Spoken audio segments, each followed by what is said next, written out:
Ladies and gentlemen, boys and girls, Modsville USA here, back with another video, and today we got something very nice, very new. This is the new V6 chip for the OLED, and it's allegedly running an exclusive firmware to these chips called Instinct NX.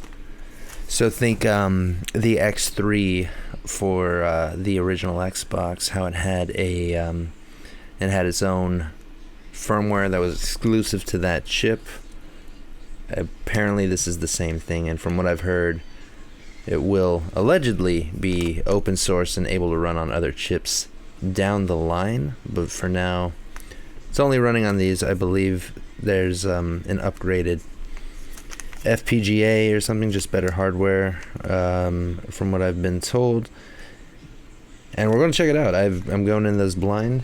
I have not tried one of these, but the word on the street is that these are pretty cool. So yeah, this is my original OLED that I believe it's the one I shot the video for forever ago. I've had it here, it's been running fine, but I've come a long way with my wiring on these things over the past year. I'm still rocking enamel wire in there. So now would be a good time to just completely redo it. So we have the chip here.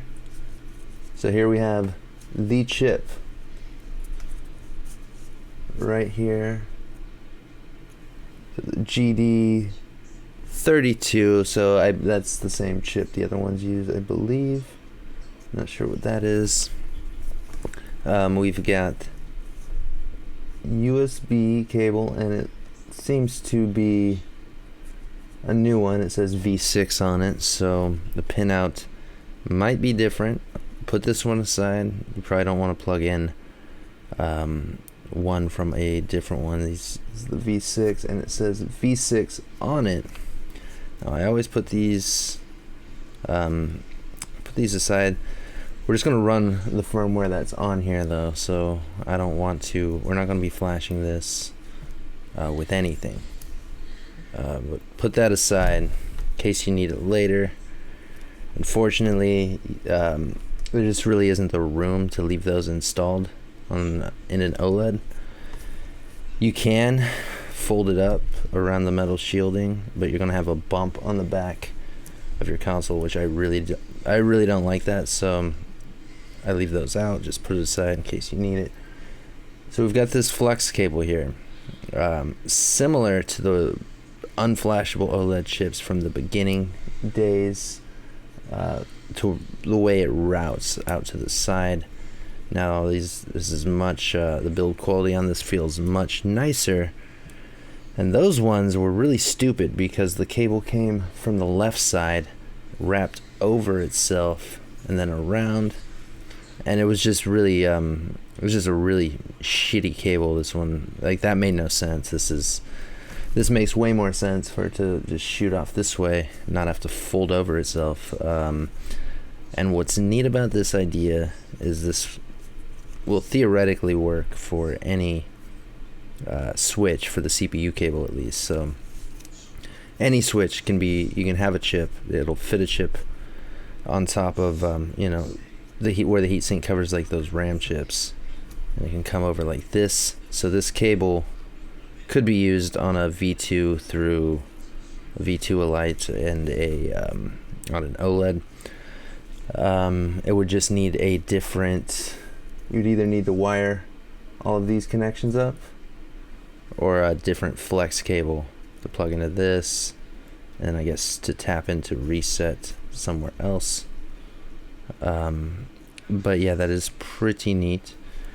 And we've got the nice 4 anchor DAT0 adapter. I haven't used these much, but I hear people do really like them. It's got the 1, 2, 3, 4 anchor points, so it shouldn't be going anywhere. I hear these are really nice. I still use the original ones quite a bit.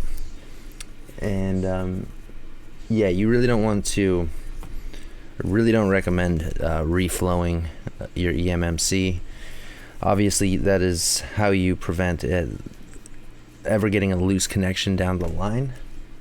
But I've seen quite a few eMMCs just straight up die from too much heat. And if you don't have a backup or an external hardware programmer, you're just shit out of luck. You could try reballing it and putting it back in place, but who knows if that's going to solve the issue. I've seen some where the eMMC is just dead and you couldn't get a read off of it. And yeah, don't reflow these. I don't recommend it. And if you are going to do it, at least have a dump first of your eMMC. And you know, ideally you're competent in BGA rework.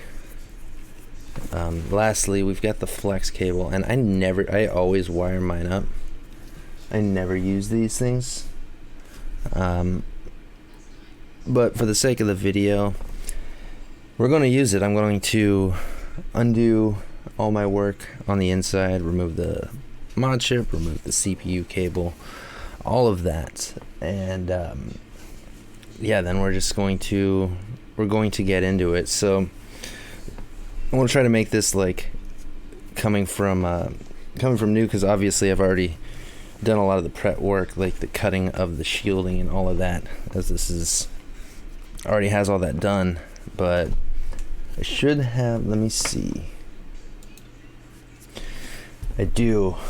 So I had shot a new OLED install video a little while back that I never got around to editing and posting and all of that. So off camera here, I'm going to completely remove everything from my OLED. But in the meantime, let's cut to some footage of all of the prep work that needs to be done. The shell trimming, cutting of the shielding by the DAT0 adapter, prepping that small via, etc. So we'll do some overdubs and check all that out. Okay, shooting this at 2x speed. This is the section from the other footage. So we come in here with our flush cuts, we snip this.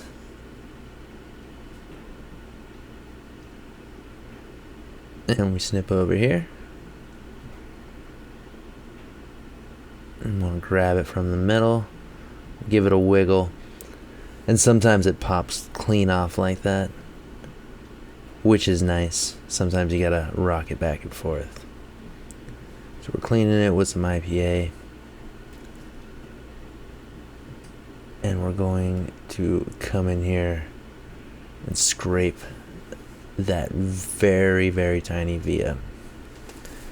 This is the most brittle portion of this job. And the most, you're just not going to do this with your naked eye. Like, don't be a fool. You need something. You need something to get in here and see what you're doing.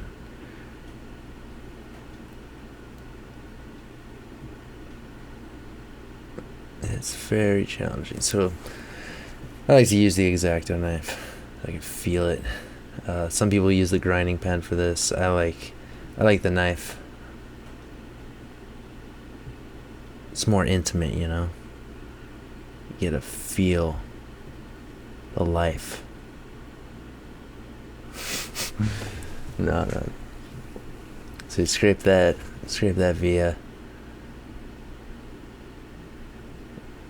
And when you tin it, you're really going to want to use a fine tip.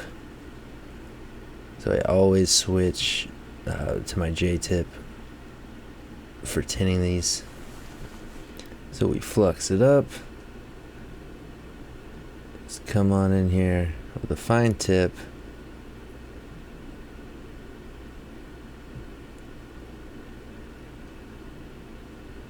Just get that via nice and tin. I like to see that via just fully like become a dome, you know, not the shape of a via. You don't see the hole in the middle. Just nice solid joint.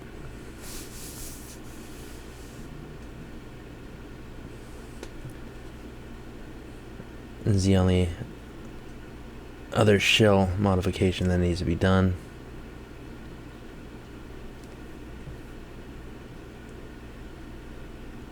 You might need to trim a bit more for the 4 anchor. The 4 anchor .0. I believe you do. You probably need to trim a bit more on the sides. But this one I'm using the original.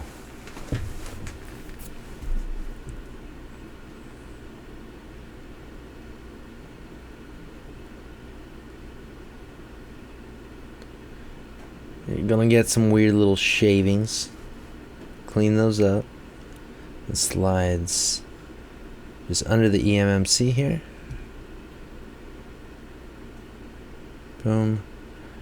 You should feel it grab that solder ball. It should lock itself into place somewhat.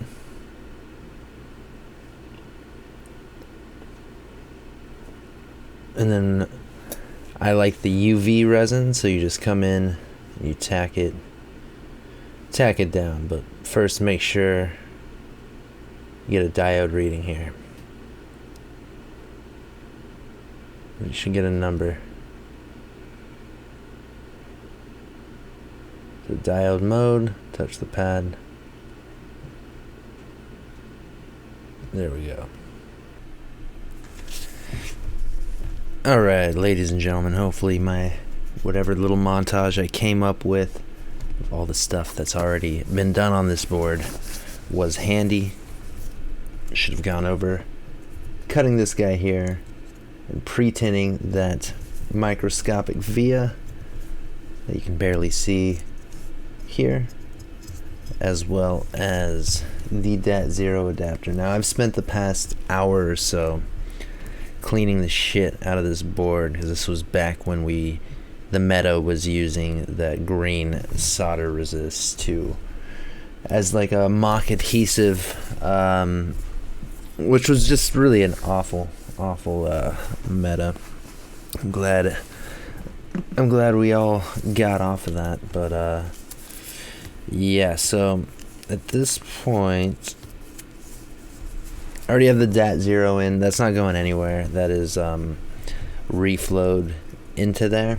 I did that pretty early on, after getting the dump. My EMMC, I YOLO'd that. So I cleaned all of the solder resist off of that as much as I could. You'd still see some flakes of green, but yeah, I'm just going to use a little bit of UV resin. It shouldn't be going anywhere. It's literally soldered to the .0 pin underneath the BGA chip here, BGA EMMC. But you know, wouldn't hurt to use a little UV resin. As you can see, it doesn't really even show up on film very much, so I'm just kind of end to end, make sure it's in there properly, and there we go. And again, don't ever do this, like don't go straight to reflowing that, and like never hit that EMMC when doing this with hot air unless you've already installed the mod chip completely and gotten a backup of your EMMC. Because if something goes wrong and you know the chip gets fried and you can't dump it, then that's it. That's game over. Like if you don't have a backup, your chip dies. If you do have a backup and your chip dies, I mean, it's still going to suck because you're going to need to remove it and either reball and replace it, or get a new chip that's pre-balled, flow it in, and pray that you got everything right. But there really isn't any very good See, you're supposed to line it up with, like, you've got this little tiny dot here that you're lining it up with to replace it. It would be nice if there was a full-blown silkscreen square, but there's not. So, you know, it's pretty fucking challenging. To me, at least. I mean, people with BGA skills, like really solid BGA skills, this will probably be a breeze, but BGA is its own beast, one that I'm not super comfortable with, like, by any stretch of the imagination. And most people, your average modder is not either. You gotta really go down the rabbit hole and dial in that skill, which I plan to do, just haven't gotten around to it. So we've got ZAT0 locked in. I'm going to use the flex, but before we put the flex in, we're going to need to tap into reset, which is this guy right here. Now it's a pretty sturdy test pad, so we can get away with 30 AWG. Never had this rip on me. It's a fairly fine trace coming from this, but just don't, you know, try to rip it and you'll be fine. Be mindful. Don't tug on the pad. Brace the wire as you finagle it around and you'll be fine. So that is what I'm gonna do.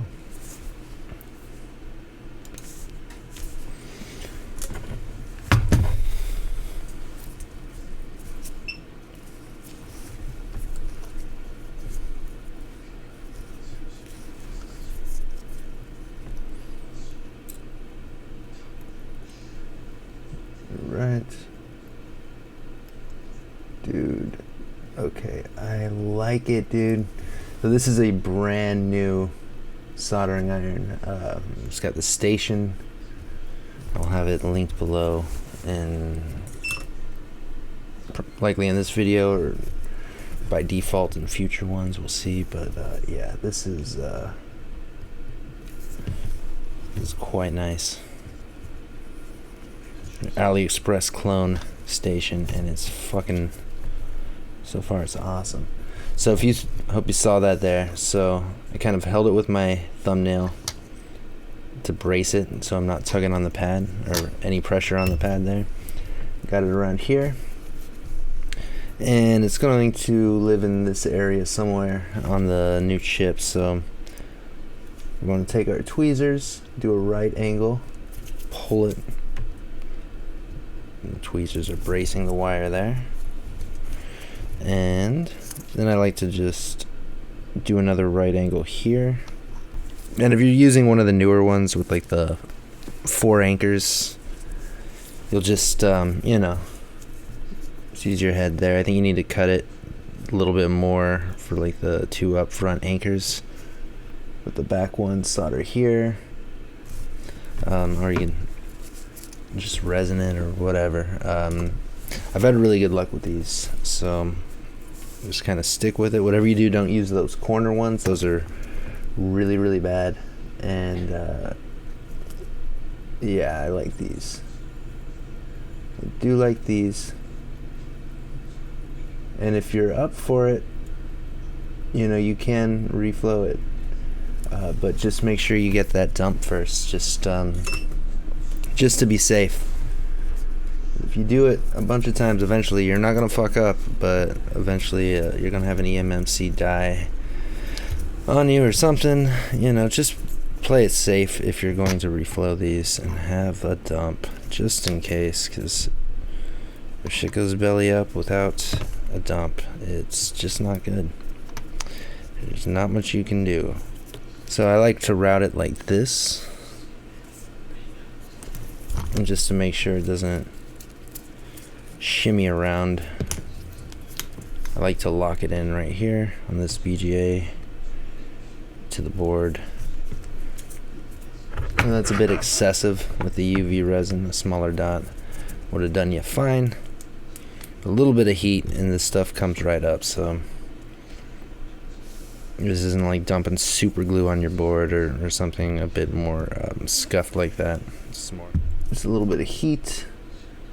Got a nice little bubble in there. That's pretty neat. Alright, so it's locked in. That ain't going nowhere.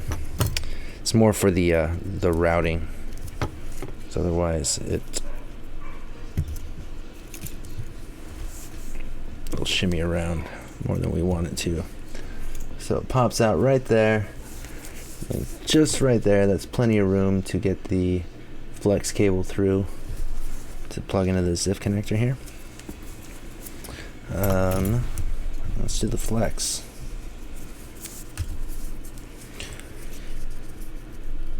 Okay, I'm going to go ahead and pre-tin the flex cable here. Hopefully it doesn't move around too much. Nice. Now I believe we want C. D is a test pad for the small via right here. And this connects to a small resistor, 0201 resistor. The signal we don't use, it's not needed. It's literally just an anchor. Okay, we got a Hershey Kiss point, no flux there, that's fine. I'll touch that up. Okay.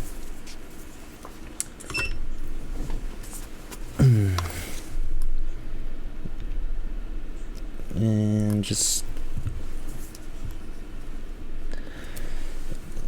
really just that one, so we don't want to interfering with our alignment.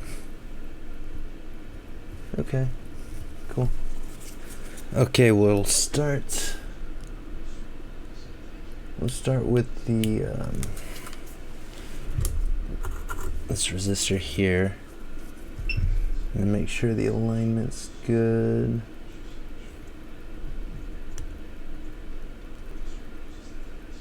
Okay, back off.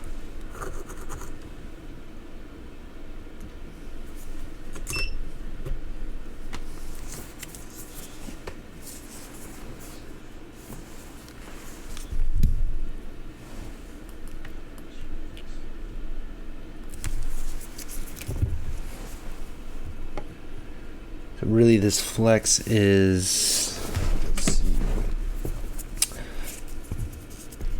This flex is for, yeah, that alignment's not great. So we need this signal, we need this via signal, and we need 3.3 volts from here. So we're going to move it around a little bit. Seems a bit forgiving with its flexibility here. Yeah. Okay.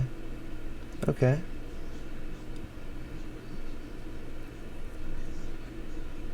Now is that via? Now we want that via to be exposed at least a little bit. Kind of like where it fits right there. We can see that we are getting, dial it, temp down a little bit.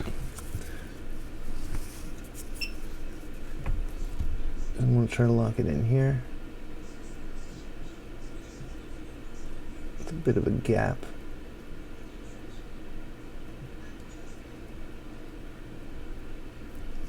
Oh wow, that just came right up. So we're not going to have this anchor point. That just peeled right off. I really don't like these flex cables, man.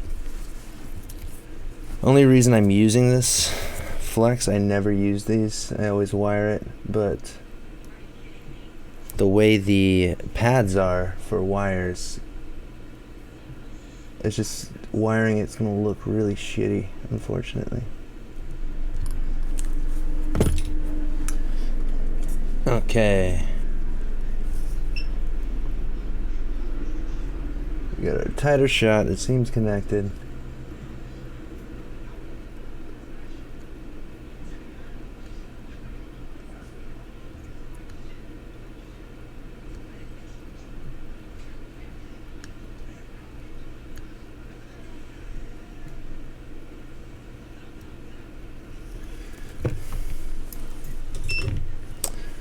Okay. Looks like a good meaty joint there. Add a bit more flux here. Add a bit more flux here. And let's make sure this is connected. Now, I think my iron was a bit too high for the flex, since this is like going nowhere. There's nothing supporting it, just like tinning it, it just melted right off. There's no traces, no nothing to secure it, so yeah, you might really want to dial down your temps for the flex here. I've got mine at 350 currently. Probably might want to go a little lower than that even. So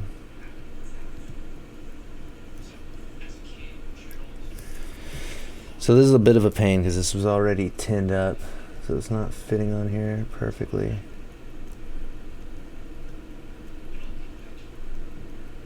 Or wrapping around it. I mean, that connection's fine.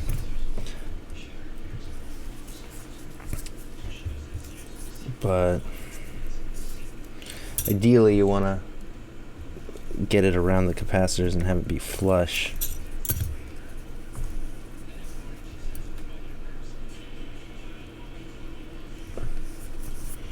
Let's see what we can do here. Not the best tip for this, is it? Okay.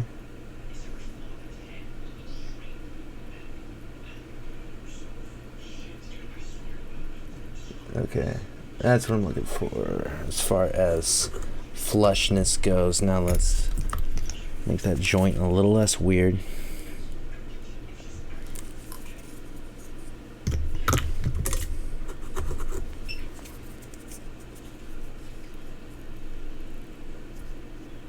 First time using this new station, so cut me a little bit of slack. What the fuck? Using a fine tip is strange. It's flowing though. If I were using a tip like this at 350 on the KSGR, it would not be flowing like that. Let's try 330 and see how that works.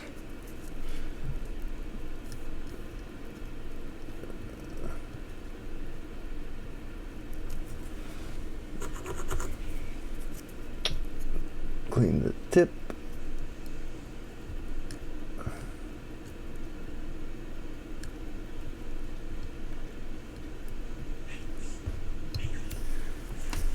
I like that joint. Okay. Now that is a fluxy mess, so I'm going to clean this up and then we're going to test our shit. And before I forget, before we clean it up, got these ground anchors here. I advise you to use them. That's crazy, man. 330 melted that quickly against big metal planes like that. That's nuts.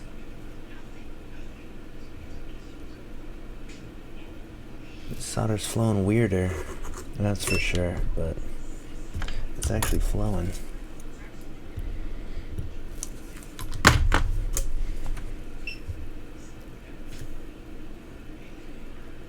Look at that. Neat. Alright, ladies and gentlemen, I cleaned up the flux a bit here.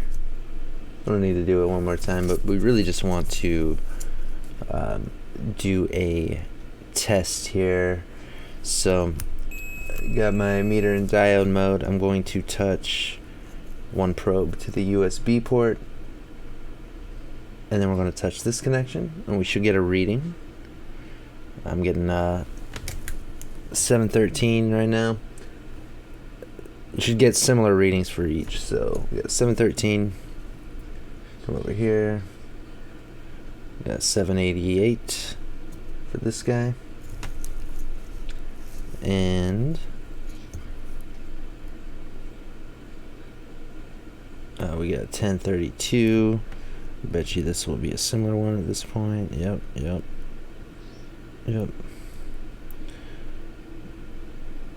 Cool. Yeah, so big one, you definitely don't want any of the ones that we just touched to be grounded, get a beep, etc. The other connections, these are all anchors. We got ground, and this guy which ripped off my flex. So I used some of that UV resin where this anchor was supposed to be. Just applied some pressure, added some UV resin, locked it onto the board just because, you know, that's how it's designed. We don't want a shitload of tension just unnecessarily on the most fragile point here. So yeah, if you lose this, just dial down your iron, unlike me. I think I had it set to 420 and it just pulled that pad right off, like just tinning it up. So these flex cables are quite sensitive to heat. You don't want too much heat. Better that than the CPU cable, so, or one of the pads we actually needed. So now we need to connect C, that is this one, and D is just this guy here. So you can test. It's a kind of a neat touch, I guess, with these flex cables. So we would be able to test continuity or diode mode. If we had put the heatsink back on without taking it off, we'd be able to just test it right here. So that's neat. I do like that. It's a nice little touch. So I'm gonna get this super taunt.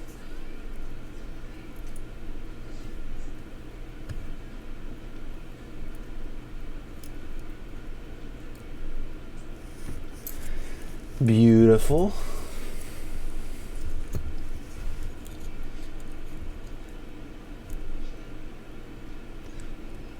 Okay.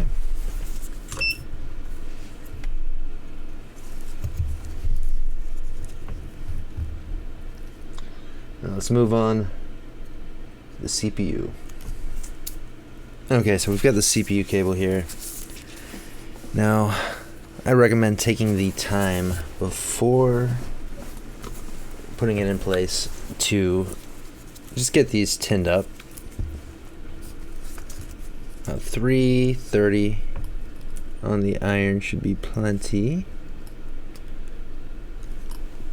And again, with these flex cables, it is important to mind your temperatures. You don't like too high and it start pulling pads up like butter, just tinning them up. It's unfortunate, but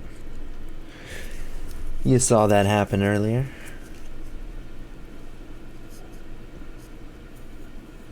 Okay.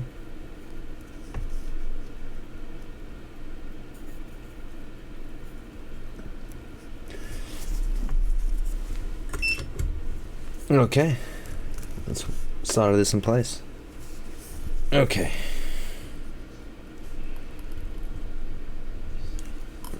So I'll flux this up. Hope I have some solder on my tip. Got a little bit. Wow, dude. 330, super fine tip. And look at that, man. No problem with that ground plane there. Or, not a ground plane, but it is a ground to a piece of metal. It's pretty good.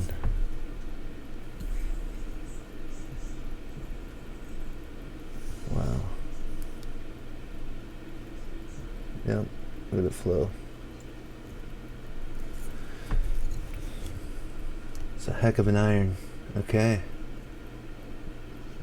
No. Nice.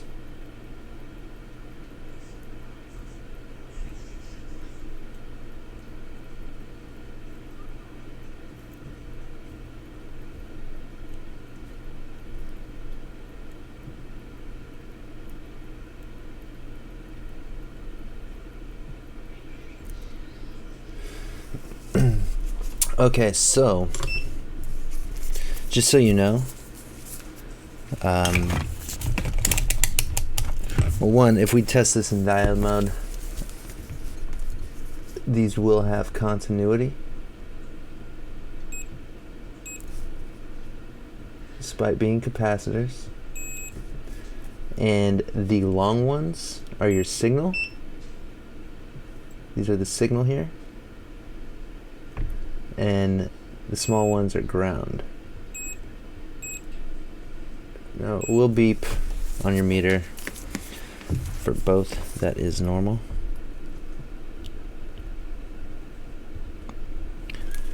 But it's those long boys that you're really concerned about. And from what I've heard more recently, they carry the same signal. You really only need one of them. And we don't want to just hack it up and only do one. If you're in here, do it right. But just so you know. Okay, so we need to cut the heat sink shielding here just a little bit. So we use our flush cuts, straighten this out, and then just a regular old pair of scissors to snip this off. Okay, now it's just a matter of testing this out. Let's turn it on.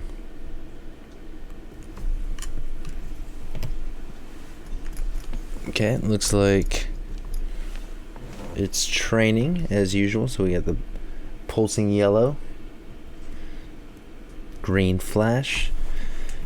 And the way this it works similar to an RGH 360 with the glitching. This is a similar mod, glitch chip, if you will. So we got the pulsing yellow light, and it's looking for the timings. Every time we see green, that's like a successful boot. So the way I understand it, it does a series of these. You'll see it get progressively faster, and it'll save a config to the chip itself as to what the best timings are for this specific switch. So it's all automated, as you see. Again, more and more green lights. Really challenging to film these LEDs. But you can see what color it is.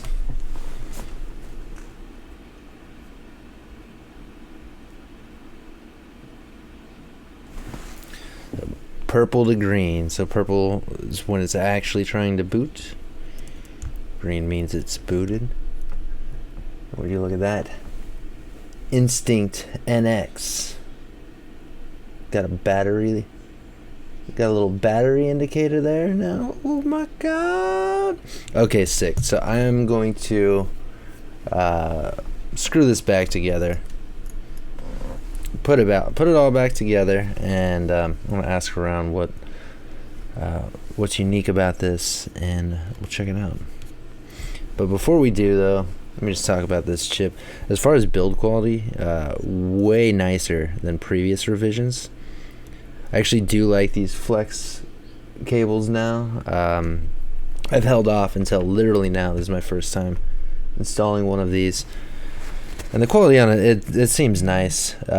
Just make sure your iron is 330 or under once you solder to it, or else you might lose a pad like I did. But otherwise, it's pretty damn solid. Really, the ZIF connectors are quite nice. So I already did ask around too about the USB.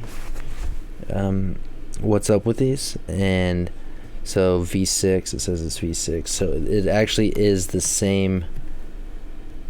It's the same as the UV1-7s from the other ones. Only difference is you just flip it so up on the bottom. And thankfully these are protected, unlike previous revisions. So on anything previously, I believe is any of the ones with the GD32 chips, if you plug the USB cable in upside down, you would get a red light and you would never be able to program it via USB again. You literally had to use a hardware flasher to be able to program a firmware, and that still doesn't fix the USB issues. So there's apparently resistors on here to protect it from killing itself like those other ones used to, which is very nice. Yeah, this build quality on this, I like the design of it. Everything about this I do enjoy so far. Let's put it back together. Well, alright, ladies and gentlemen, I've got my switch reassembled here. Hit power.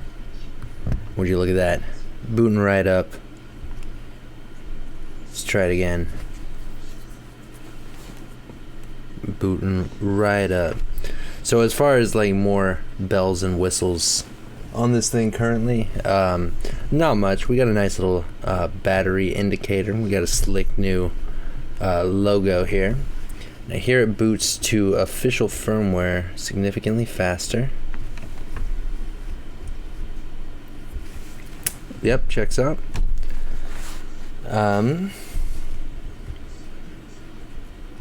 Cool. Here, let's power this off. Oh yeah, we're in already.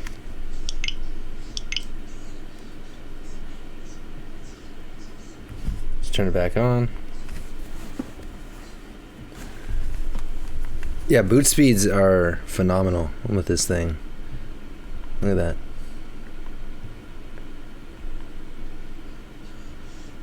Another one.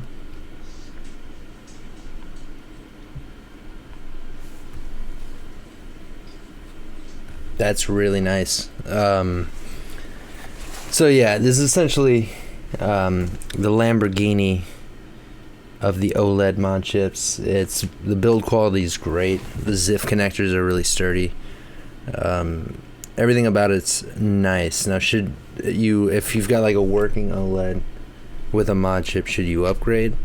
No, that's a lot of work for just some performance issues here and there. Now in the future, or currently, so basically a lot of switches started having Toshiba and Hynix eMMCs. Hynix has been around for a while.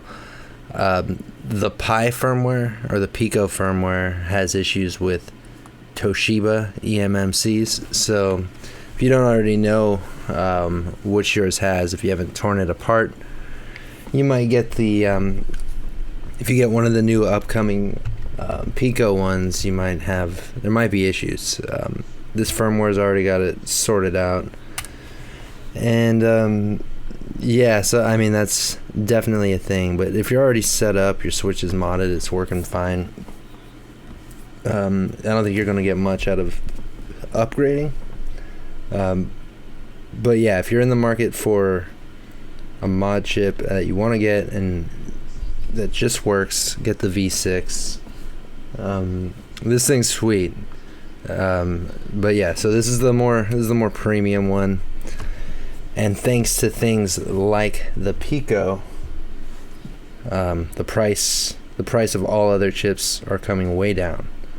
So this was $60 like as it launched. We'll see if it's probably going to drop even further. Oh, and you've got the nice little auto off feature there too. So let's pop an SD card in here and see if that affects boot times at all.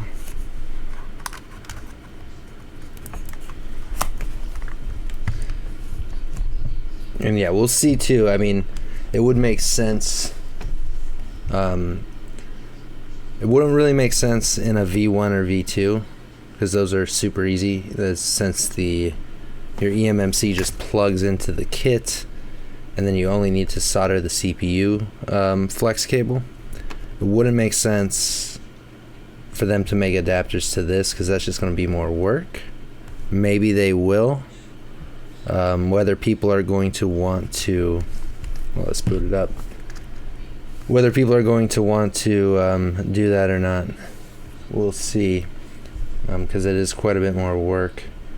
But for a light, if they make a nice little flex cable for the lights, that would absolutely make sense.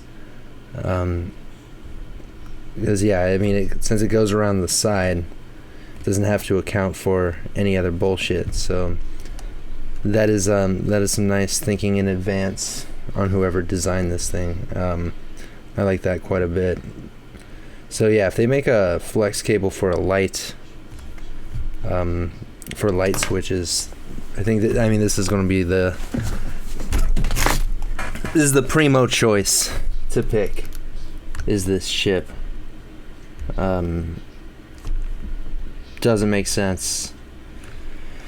It's a lot more legwork if they're going to do this in a for the V1s and V2s, so I don't really see that catching on. But for the lights and for the OLEDs, yeah, I think that's pretty good. But yeah, I don't know what else to say. Boot times are great. Build quality is super premium. Definitely the Rolls Royce of mod chips or whatever for the OLED currently. Most likely for the light as well, once they make a flex cable for that. You'll probably be fine if you get one of the Pico ones. So I briefly want to mention too, with the previous video about the Pico, the DIY install. I'm getting a lot of dumb questions like, should I upgrade to the Pico?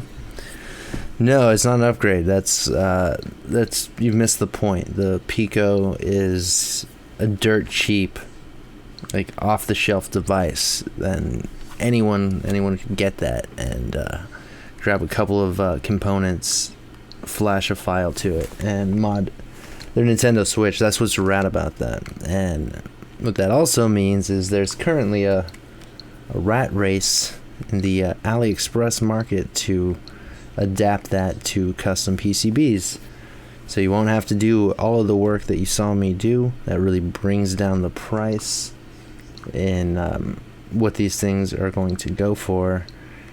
And yeah, I mean, that's just that's cool. So give it a couple weeks and you're going to see dirt cheap mod chips floating around, because they've got them running off, instead of FPGAs, it's running off the readily available Picos. So that is pretty neat.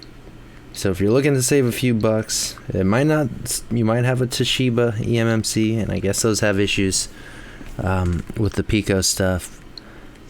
So buy the Picos with caution. If you've got an OLED and you want the best chip you can get for it, I think this one is the one you want. But yeah, it's up to you. Totally up to you, and it's always nice having more options on the market. But anyways, that's it. That's the new Instinct NX. You're gonna find it as the HW Fly V6. That's what it's called. Very, Very nice build quality, the best build quality of any of these chips. I really like it, so check it out. Thanks for stopping by, guys. Modsville signing out.